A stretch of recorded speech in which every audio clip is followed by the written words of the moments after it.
Hello, everybody, and welcome back to TarHeelIllustrated.com, or if you're watching on our YouTube channel, Tar Heel Illustrated. I'm THI staff writer Jacob Turner, and joining me, as he always does, THI publisher Andrew Jones. And Andrew, as you guys can tell by the title, we're here for another episode of our UNC football ISO series, going to be focusing in on Tomon Fox in this edition. But before we dive into that, guys, make sure you head on over to TarHeelIllustrated.com and sign up for just $8.33 a month. So much of what we do, you can only access if you're a premium member. Plus, you get access to our premium message boards as well, which is a big plus if you're really interested in football, basketball, recruiting. So head on over there. Link is in the description below, and you can sign up for just $8.33 a month. Great time to do it as well with all the recruiting stuff going on and ahead of the start of fall camp here in just a little bit. But AJ, let's dive into Tomon Fox on this one. Just a guy that's been around the program for, it seems like forever. We've talked about it off camera a lot, but kind of crazy to think he played in the Georgia Dome a few years ago. I say 4 or 5 years ago now. I know that was a game you obviously covered. I was actually in the stands for that one. Remember a lot about that game as well. One of the loudest atmospheres I've ever been in my life to this day. So, but kind of crazy to think Tamon Fox has been around the program for that long, but he is a guy that has been obviously a super senior on this year's team, taking advantage of the eligibility rules with the NCAA due to COVID, and will be back for the Tar Heels this season. Now, started all 12 games at outside linebacker last year, was all ACC honorable mention. He's a guy we could probably spend an hour just talking about what he's done at Carolina so far, but for time purposes, going to keep it a little bit shorter. So I'll ask you this. You've got to cover Tamon since, he arrived on campus. So you probably covered his recruitment as well a little bit. What are your overall thoughts on Tamon's career so far at Carolina and just the kind of player he's been for the Tar Heels? My first in-person experience with Tamon was actually in 2015 at the end of the Freak Show. Oh, nice. When I interviewed him. He committed to Carolina. And I've told you before, my favorite thing about doing this for a living is watching these kids grow up when they come into school. And I don't begrudge any kids that leave early in football or basketball. It's a career. They go make the money, go chase your dream. But for me personally, to see a kid come in and spend 4 years or 5 years at a school, I like it because I like to see how they change and everything. And Tamon isn't a kid that changed a ton, except he's bigger and stronger. Yeah. But he's a man now. He's not just a dude. He's a man. He played 75 snaps against Georgia and Illinois in the first 2 games of the 2016 season when Mitch Trubisky was the quarterback. Okay. That was Ryan Switzer's senior year. So he's been around. He came in when the program was up under Larry. He was there as it just fell apart under Larry. And now he's back as the program is skyrocketing, I think, to a point that will be higher than where Larry had it in 2015. I think the program's in excellent shape. So at some point down the road, Tamon's going to sit back and think about his experiences, and he's going to say, okay, I need to call someone up to write a book because he's seen so much. And one of the things he's seen is an awful lot of cadences from quarterbacks, heard the cadences because he's played 517 snaps in North Carolina. Played 687 snaps a year ago, 763 as a junior, 529 as a sophomore, 463 as a redshirt freshman. Of course, those 75 snaps against Georgia and Illinois, 2 games I covered. The Illinois game was on the road. So he's seen a ton of football, 21 and a half sacks. I mean, the numbers are what the numbers are. He's forced 5 fumbles, recovered 3. So got 74 quarterback hurries. The reason I'm putting those numbers out there is because he's going to add to that. And some people don't like the super senior stuff because some guys are going to accumulate numbers that will move them up the charts in statistical charts at certain schools. And they think, well, that guy shouldn't be at 28 sacks or 30 sacks or whatever it is. But for Tamon, I'm going to look at it very differently because Tamon is a program guy. Tamon is a team guy. Tamon is a guy that is there to help the others. You were at the Showtime camp. He's coaching guys up. Yeah, no. He's an amazing teammate. He's a wonderful guy, and he's coaching dudes up. And I've never thought of him as a coach before because we didn't get to see anything in person last year except the games, and that was from the press box. But during the Showtime camp was the first time I thought to myself, you know what, Tamon can coach. He's got the personality for it. He understands a college game and 6 years in the college game. So those things are really important for this year's team, because I don't think Tamon's going to be on the field 60 snaps a game like he has been at times in the past, because they have a lot of guys. They have a lot more options at that hybrid spot, that outside linebacker DE spot. Tyrone Hopper's back, giving them a lot more depth. We're going to see what Des Evans and a bunch of other guys, Chris Collins, a bunch of other guys do. So I think it's really important that you have a program guy. You have a big picture guy. You have a guy that still wants to get to the NFL, but he's going to use this opportunity to make himself better and be a part of something special. Mm-hmm. So when I think of Tomon Fox, I think of the football stuff, but I think of the other stuff. I think of a great guy in the locker room. I think of a great guy running out of the tunnel. I think of a great guy in a flight to a road game. And those are important parts to a successful program. And Tomon just brings everything to the table.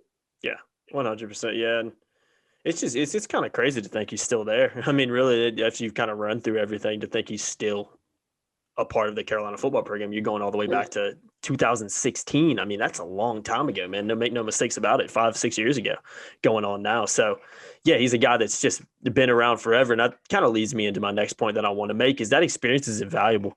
Having a guy that's been around the program for that long, seeing the ups and downs, the ebbs and flows of kind of what the program's gone through over the past few years is huge. And you mentioned that Showtime camp. One of the biggest things, I remember talking to you about this.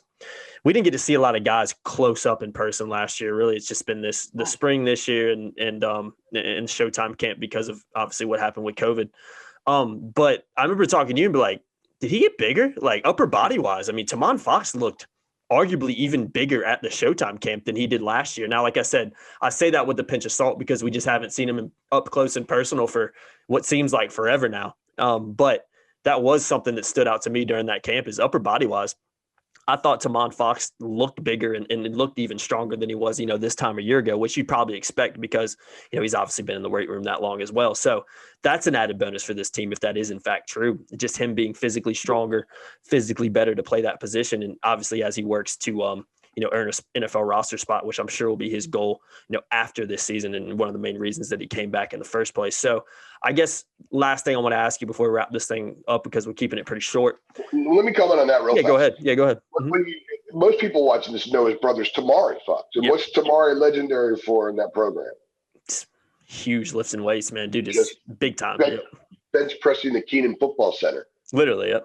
Mm-hmm. So remember last year during COVID, we got Tamon during COVID. For Zoom, and he was talking about how he and his brother had a little competition going at home, and Tamari can just crunch it, man. Mm-hmm. So maybe there's more of that going on. I remember talking to you about that. You actually said something to me on the field. We went over where they were doing some drills, defensive line guys and DEs and stuff like that. And Tamon looked, I think I told you, he looks like he could get in a 4-point stance. Yeah. And he looked huge. Mm-hmm. Now, I wouldn't be surprised, maybe. Jay Bateman wants to use guys in a lot of different ways. And I think the great thing about Tamon is he knows what to do. Smart guy. He's been around. Very coachable. They have a lot of options. So using him in a variety of ways, if that's maybe a little bit more to the strength, put a hand on the ground every once in a while, that would be interesting to see because he hadn't done that in the last 2 years. Mm-hmm. And I remember 2 years ago when we were face-to-face with the kids, we were trying to understand Bateman's system. Somebody asked him, how often do you put a hand on the ground? And he smiled and said, I don't. Because it's different. Everyone wants to see themselves as the athletic dude who can go sideline to sideline. And if you have a hand on the ground, people aren't going to think of you that way. But yeah. I think it would be really interesting if in Blacksburg at some point we see him with a hand on the ground, because I think he can help the team in a lot of ways. And because he looks so big, maybe he's just cut more. Maybe it's what he was wearing. But I think with his experience, if he's asked to put a hand on the ground, it's because he can help the team, and he will be able to help the team. Definitely. Yeah, I agree. And that's a perfect segue into the last thing I want to talk about. Considering he's been around the program for so long, been a starter for the past few years as well, just played a ton of snaps and a ton of games in his time as a Tar Heel. What is his role, or what do you think his role will be on this year's team, in Blacksburg, first game of the year especially? Oh, make plays, show guys how to do it. Mm-hmm. One of the things when we talk to players and talk to Jay Bateman and Mac Brown about Des Evans, for example, who came in with huge potential, huge upside, highly decorated. But one of the things a lot of guys said, well, he just needs to learn the playbook more. So this past spring, they talked about Desmond. No, Desmond is learning the playbook. Desmond needs to look at Tamon, say, that's how you carry yourself. That's how you do film room. That's how you study. That's the extra mile. That's the way you are in the weight room. That's how you go to training table. That's how you do everything. Because Tamon doesn't have the same natural ability that Dez does. But if Dez can learn that from Tamon and apply that to himself, he's going to be a really good player. Tamon's going to make other guys good players because of that. Going back to what I was saying earlier, because of the wisdom he's going to impart on them. And he's a good player. And I think he's going to be maybe a more efficient player, because if you saw last year, some of the snap numbers went down later in the year because some of the other guys were playing a little bit more. And that was a problem in 19 where they didn't play a lot of guys that many snaps because they didn't have great depth, but there's a lot more depth now. He was under 50 snaps against Miami and Texas A&M, and he graded out at 70.7 and 79.7 respectively in those games. So I think you're going to see Tamon maybe on the field less than we have in past years, but I think he's going to be more efficient. And he's going to make plays. That's what he does. He makes plays. He's not a wow player in some respects, but he's a good player who happens to be around the ball and mixes it up enough that the coaching staff knows when they put him on the field, they know what they're going to get. He's very reliable. He's very trustworthy. And it's great to have a guy in that room like that, because there's a lot of young players on defense. And they need to, not just Dez, I'm not singling out Dez, but the other guys need someone that they can learn from. And Tamon is as much of been there, done that guy as you're going to find in college football right now.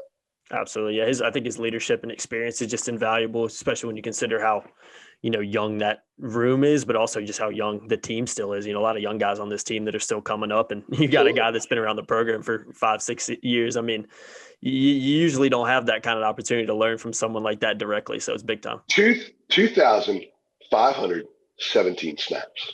It's a lot, man. He's going to zoom past 3,000 snaps. That's crazy. It's crazy when you think about it. I mean, that's a career. That's a career. Yeah. That's a lot of snaps. That's a lot of reps, and that's a lot of value out of your scholarship. When Max says it's a 40-year decision for Tamon, maybe it really was. Yeah, it might be. He's 16. He got 34 more to go. I know, man. He's getting there, right? I love it. I think it's great. I think it's awesome. He's able to take advantage of this opportunity because it will benefit him later in life. Whatever he does on the football field is one thing, but it will benefit him so much. And he'll always be able to look back on this experience with tremendous, in the NIL area, people talking about dollars and cents. Let's apply value to the experience. People don't do that enough.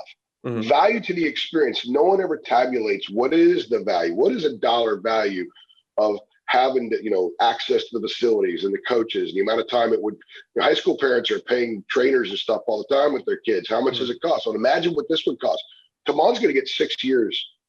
That's an amazing value, the experience for him, and I think it's cool. Absolutely, man. Couldn't agree more with you. That experience right there is invaluable and pretty unique too. A bit of look and say, yeah, I played college football for 6 years just about. So I'm glad we get to talk to him for another season. Exactly, man. Fun guy to cover. Super nice guy. Good interview. And looking forward to seeing what kind of steps he takes next season for the Tar Heels. Is obviously he works towards his dream of playing in the NFL, and we'll see how much improvements he's made this offseason, because I think it's definitely a big one for him. But yeah, good place to wrap this one up, AJ. Tomon Fox edition of our UNC football ISO series. If you haven't seen those videos as well, as you've heard me blast a lot of times, and if you follow these, you go to our YouTube channel below, and you'll find a playlist right on the front. You can watch our football and basketball ones all found in there. But you guys know the drill. Head on over to TarHeelIllustrated.com as well. Link in the description. Sign up for just $8.33 a month. If you love what we do on YouTube, you'll love what we do on the website as well. So take advantage of that opportunity and sign up